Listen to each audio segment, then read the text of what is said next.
లోక్సభ ఎన్నికల ప్రచారంలో బిజీగా ఉన్నారు కాంగ్రెస్ అగ్రనేత రాహుల్ గాంధీ. ఇందులో భాగంగా తమిళనాడులోని కోయంబత్తూరు జిల్లాలో పర్యటించారు. శుక్రవారం సింగనల్లూరులో ప్రచారం నిర్వహించిన ఆయన రాత్రి పొద్దుపోవడంతో విరామం తీసుకున్నారు. ఈ క్రమంలో సిటీలోని ఓ స్వీట్ షాప్ లోకి వెళ్లి అక్కడున్న వారిని ఆశ్చర్యపరిచారు. డివైడర్ దాటుకుని రోడ్డుకు అవతలి వైపున్న స్వీట్ దుకాణానికి వెళ్లిన ఆయన షాపులో ఫేమస్ స్వీట్ ఏంటని అక్కడున్న వారిని అడిగారు. మైసూర్ పాకని చెప్పడంతో తమిళనాడు సీఎం స్టాలిన్ కోసం దానిని కొనుగోలు చేశారు. ఆ తర్వాత తనకు అత్యంత ఇష్టమైన గులాబ్ జామ్ ను అక్కడే ఆరగించారు. షాప్ సిబ్బందితో ఫోటోలకు ఫోజులిచ్చారు. ఆ తర్వాత సీఎం స్టాలిన్ నివాసానికి వెళ్లిన రాహుల్ ఆయనకు మైసూర్ పాక్ ఇచ్చి సర్ప్రైజ్ చేశారు. ప్రస్తుతం ఈ వీడియో సోషల్ మీడియాలో వైరల్ అవుతోంది.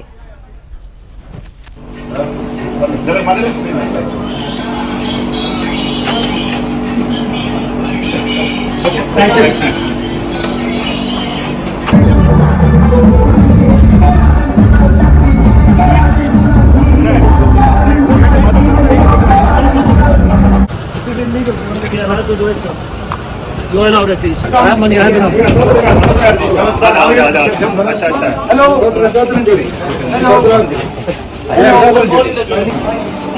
Sweet papa. So what sweet are we getting? क्या खाएगा? Mysore pak.